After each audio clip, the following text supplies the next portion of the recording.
নমস্কার বন্ধুরা, রিয়া রেসিলে আপনাদের সকলকে স্বাগত জানাই। আজকের রেসিপি নিরামিষ মাছ। প্রথমে কাঁচকলাগুলোকে ভালো মতো ধুয়ে মাঝখান থেকে 2 পিস করে নিয়েছি।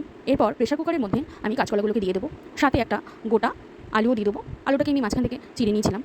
এরপর আমরা ঢাকনাটাকে দিয়ে অন্তত 2টো সিটি দিয়ে নেব। অন্যদিকে বাটিতে গরম জল বসিয়ে তার মধ্যে সয়াবিন দিয়ে ভালো মতো সেদ্ধ হতে দেবো।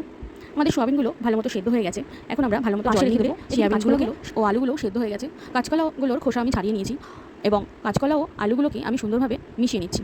অন্যদিকে সয়াবিনটাকে আমি একটা মিক্সার গ্রাইন্ডারের মধ্যে দিয়ে সুন্দর করে একটা পেস্ট রেডি করে নিচ্ছি। দেখুন, পেস্ট রেডি করার পর কিছুটা এই ধরনের দেখতে হবে। এবার এই পেস্ট করে রাখা সয়াবিনটাকেও আমি আলু আর কলার মিশ্রণটার মধ্যে দিয়ে একই সাথে মিশিয়ে নেব। অন্যদিকে কড়াইয়ে বেশ খানিকটা সরষের তেল দিয়ে তার মধ্যে ওই মেখে রাখা মিশ্রণটাকে আমি দিয়ে দেবো এবং কিছুক্ষণ নাড়িয়ে নিয়ে স্বাদ অনুযায়ী লবণ, হলুদ ও বেশ কিছুটা পরিমাণ লঙ্কার গুঁড়ো দিয়ে আবারও ভালো মতো মিশিয়ে নেব। এভাবেই কিছুক্ষণ মিশিয়ে নিলেই আমাদের ময়দাটা দিয়ে দিতে হবে। দেখবেন ময়দাটা দেওয়ার পর সুন্দর একটা বাইন্ডিং হয়ে গেছে। এই পর্যায়ে আমাদের এই মিশ্রণটিকে একটা পাত্রের মধ্যে ঢেলে নিতে হবে। কিছুক্ষণের জন্য এটাকে রেখে দিয়ে একটু ঠান্ডা হয়ে আসলে আমরা একটা থালার মধ্যে কিছুটা পরিমাণ সরষের তেল দিয়ে ভালো মতো মিশিয়ে নেব। এরপর মিশ্রণটিকে আমরা গোল করে একটু শেপ দিয়ে নেব। দেখুন, গোল করার পর আমি ওপর থেকে একটু চেপে দিচ্ছি এবং সাইড দিয়ে একটু কোনা মতো করে নিচ্ছি, যাতে একটা মাছের পেটির আকার মতো হয়ে যায়। এবার মাঝখান থেকে আমি আঙুলের সাহায্যে একটু ছিদ্র করে দিচ্ছি ও সামনেটা একটু 3 কোনা মতো করে দিচ্ছি। দেখুন, একেবারে একটা কাটাপোনা মাছের ফিলের মতো হয়ে গেছে।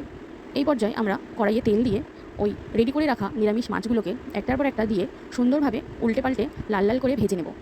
একটু সময় নিয়ে এই কাজটি করতে হবে, একদম আলতোভাবে, নয় এটি ভেঙে যেতে পারে। তো দেখুন, সুন্দরভাবে লাল করে ভাজা হয়ে গেছে। একেবারে দেখতে কিন্তু মাছের থেকে কোনো অংশ কম হয়নি। হট করে দেখলে কেউ বলতেই পারবে না এটা মাছ না। আপনারা এই ভাজা অবস্থাতেই ভাত দিয়ে খেতে পারেন। তো অন্যদিকে আমি আলুগুলোকে একটু লম্বা লম্বা আকারে কেটে নিয়েছিলাম। কড়াইয়ে যে তেলটা ছিল তাতেই আলুগুলোকে লাল লাল করে ভেজে নিয়েছি। একটা মশলা রেডি করে নেবো। আদা, টমেটো, জিরের গুঁড়ো এবং ধনিয়ার গুঁড়ো দিয়ে মিক্সার গ্রাইন্ডারে একটা সুন্দর পেস্ট করে নেবো। কড়াইয়ে আবারও একটু তেল দিয়ে তাতে গোটা জিরে এবং ওই রেডি করে রাখা মিশ্রণটা দিয়ে দিলাম এবং এটাকে বেশ কিছুক্ষণ ধরে অল্প আঁচে কষাতে হবে।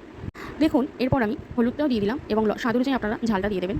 আমাদের মশলাটা কষানো হয়ে গেছে, মশলা থেকে তেল ছেড়ে গেছে। এবার ভেজে রাখা আলুগুলোকে আমরা মশলাটার মধ্যে দিয়ে ভালো মতো মিশিয়ে নিলাম। এবার জল দিয়ে দিলাম। আপনাদের পরিমাণ মতো আপনারা ঝোলটা দেবেন। ঝোলে আমি স্বাদ অনুযায়ী লবণ এবং স্বাদ অনুযায়ী চিনি দিয়ে দিলাম। ঝোলটা ভালো মতো ফুটে গেছে, আলুটাও সেদ্ধ হয়ে গেছে। এবার ভেজে রাখা নিরামিষ মাছগুলোকে আমরা এর উপর থেকে আস্তে আস্তে দিয়ে দেবো। ঝোলটা দিয়ে কিন্তু ঝোলটা দেওয়ার পর মাছটা দিয়ে কিন্তু বেশিক্ষণ ফোটাবেন না, এতে এগুলো নরম হয়ে ভেঙে যেতে পারে।